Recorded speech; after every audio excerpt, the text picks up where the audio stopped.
High বন্ধুরা, আজকে আমি আরেকটা নতুন রান্না নিয়ে এসেছি। তো সেটা হবে দই কাতলা। তো আপনারা আগে হয়তো দই কাতলা খেয়েছেন, তো আমি আজকে একটু অন্যভাবে বানাবো। তার জন্য দেখুন আমি অল্প করে কাতলা মাছ নিয়েছি। তার সঙ্গে থাকছে মানে কি কি দিতে হবে আমি দেখাচ্ছি। পেঁয়াজ, আদা রসুন, কাঁচা লঙ্কা, এটা হচ্ছে কাজু কিশমিশ, পোস্ত বাটা। এই যে কাজু কিশমিশ আমি ওটা বেটে রেখেছি। আর তার সঙ্গে যাবে টক দই,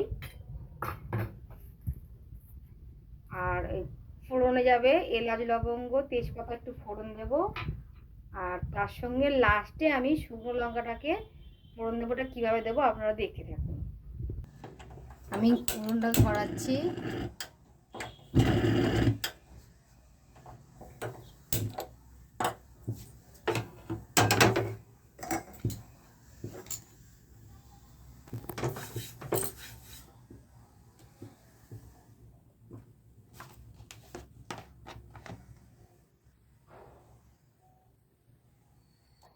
তেলটা গরম হবে, আগে মাছটা ভেজে নেব। প্রথমে গরম হয়ে গেছে, আমি এবারে মাছটা ভেজে নেব। তো দই কাতলাতে মাছটা ডিপ ফ্রাই হবে না, হালকা মিডিয়াম ভাজা হবে।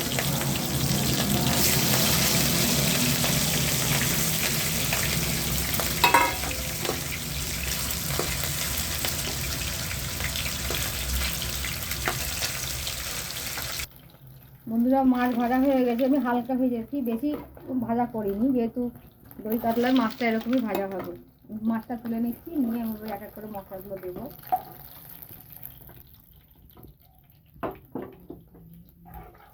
তো এর মধ্যে প্রথমে আমি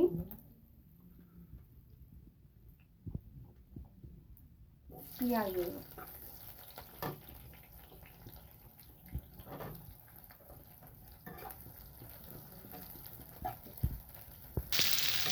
পেঁয়াজটা মিডিয়াম ভাজা হচ্ছে, তার মধ্যে আমি রসুন, আদা রসুনগুলো কিন্তু বাটিনি, কুচি কুচি করে একটু বড় বড় সাইজের কেটে নিয়ে আমি তেলের মধ্যে, দেখুন একটু বড় বড় সাইজের কাটা দিয়ে তেলের মধ্যে পেঁয়াজের সঙ্গে ভাজবো।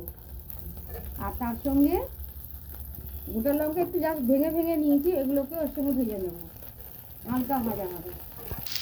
একটু ভাজা হয়েছে, এর মধ্যে আমি এক এক করে হলুদ, যেগুলো মশলাগুলো লাগে সেগুলো দিয়ে দেবো। লঙ্কার গুঁড়ো, জিরে গুঁড়ো, এর মধ্যে যাবে টক দই,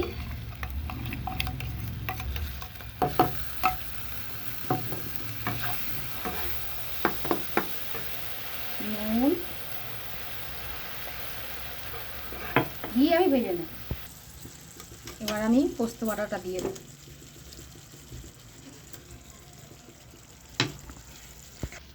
দেখুন না বন্ধুরা, আবার এই পোস্ত বাটা দিয়ে বাটিটাই এর মধ্যে পড়ে গেছে তারপরে করতে গিয়ে। হয়ে গেছে মশলাটা, আমি এবার এটাকে গ্যাসটা আমি নিভিয়ে দিচ্ছি। এটাকে আমি মিক্সিতে বেটে নেবো।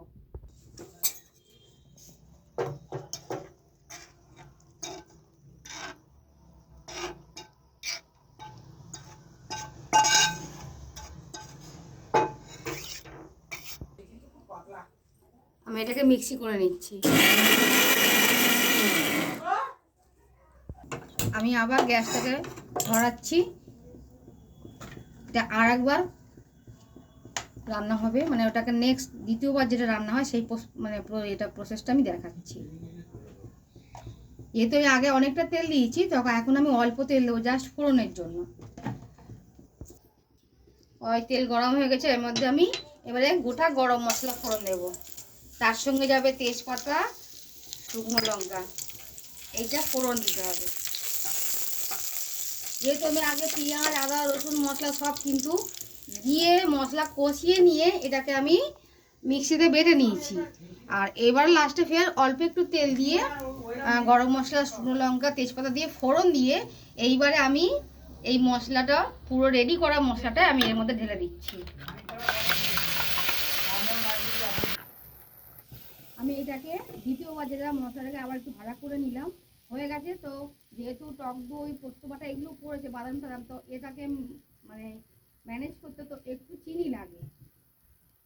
আর তার সঙ্গে আমি অল্প একটু গোলাপ জল দিয়ে দেবো, সামান্য একটু গোলাপ জল দেবো, দিয়ে ভাজবো না, একটু জল দিয়ে দেবো, দিয়ে নাড়িয়ে নেবো। তরকারির ঝোলটা রেডি হয়ে গেছে, তো এর মধ্যে আমি মাছগুলো দিয়ে দেবো।